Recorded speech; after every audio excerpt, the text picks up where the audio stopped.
কে তুমি? তুমি কি এখনো সেই একই মানুষ যে গত বছর ব্যর্থ হয়েছিল?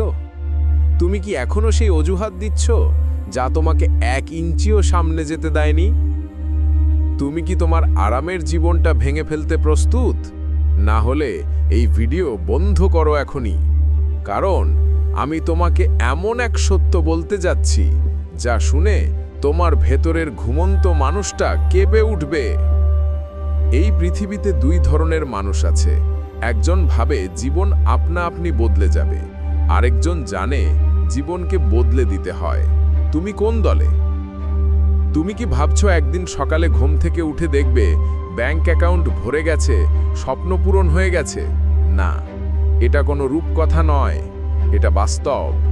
আর বাস্তবের চরম সত্য হলো, যদি তুমি তোমার দুর্বল অভ্যাসগুলো না বদলাও, জীবন তোমাকে এমনভাবে বদলাবে যা তোমার সহ্য হবে না। তোমার সমস্যাটা কি? অলসতা, ভয়, নাকি তোমার ভেতরের সেই কণ্ঠস্বর যে বলে থেমে যা? শোনো, যদি সত্যি পরিবর্তন চাও, তবে তোমার প্রিয় অভ্যাসগুলোকে খুন করতে হবে। রাত জাগা স্ক্রিন, অর্থহীন আড্ডা, আরামের বিছানা সব ফেলে দাও, কারণ এই অভ্যাসগুলো তোমার বন্ধু নয়, এগুলো তোমার সফলতার পথে রাখা মাইন। যখন তুমি সময় নষ্ট করছো, তোমার প্রতিদ্বন্দ্বী কঠোর পরিশ্রম করছে। 5 বছর পর সে থাকবে সফলতার চূড়ায়, আর তুমি ফেলবে দীর্ঘশ্বাস। সময় কাউকে ক্ষমা করে না। তোমার অলসতা, তোমার ব্যর্থতা, তোমার বাবার নীরব চোখের জলের দায় সব তোমার। পরিবর্তন মানে হলো অগ্নি পরীক্ষা। যখন তুমি বদলাতে চাইবে, মানুষ তোমাকে উপহাস করবে, কিন্তু তাদের হাসিই হবে তোমার অনুপ্রেরণা। যেদিন মানুষ তোমাকে নিয়ে হাসি থামিয়ে দেবে, বুঝবে তুমি ভুল পথে। আর শোনো, টেনশন কেন আসে জানো? কারণ তুমি কাজ করছো না, তোমার মনকে বেকার রেখেছো। যখন তুমি কাজ করা বন্ধ করো, তখন মন অতীতের অনুশোচনা আর ভবিষ্যতের ভয় নিয়ে খেলে। এটাই টেনশনের জন্মস্থান। টেনশন থেকে মুক্তি পাওয়ার একমাত্র উপায় কাজ করা। নিজেকে ব্যস্ত রাখো, তোমার মস্তিষ্ককে চিন্তা করার সুযোগ দিও না। যদি কোনো সমস্যার সমাধান তোমার হাতে থাকে, তবে কাজ শুরু করো। না থাকলে চিন্তা বন্ধ করো। যা তোমার নিয়ন্ত্রণে নেই তা নিয়ে সময় নষ্ট করা অপরাধ। এখন শোনো, যদি দ্রুত বদলাতে চাও, 3টি কাজ করতে হবে।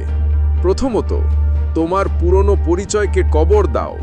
আজ থেকে প্রতিজ্ঞা করো, তুমি সেই মানুষ নও যে ব্যর্থ হয়েছিল। তুমি নতুন মানুষ, নতুন অভ্যাসের মানুষ। দ্বিতীয়ত, ব্যর্থতাকে উৎসব হিসাবে দেখো। ব্যর্থতা প্রমাণ করে তুমি চেষ্টা করেছো। বিশ্বের সেরা মানুষরাও শতবার ব্যর্থ হয়েছে। ব্যর্থতা তোমাকে শেখায় কোন পথে যেতে হবে না। আর তৃতীয়ত, নিজেকে প্রশ্ন করো, আমি কার জন্য লড়ছি?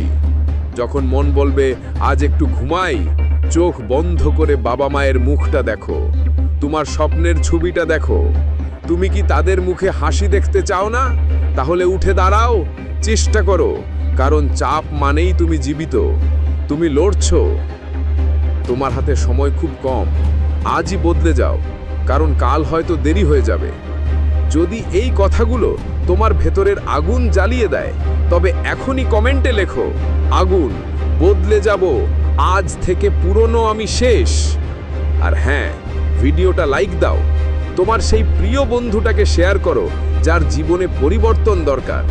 চ্যানেলটা সাবস্ক্রাইব করো, কারণ তোমার জীবন তোমার হাতে। নিজের ইতিহাস নিজেই লেখো। তোমার ধ্বংস নয়, তোমার পরিবর্তনের গল্প বলো।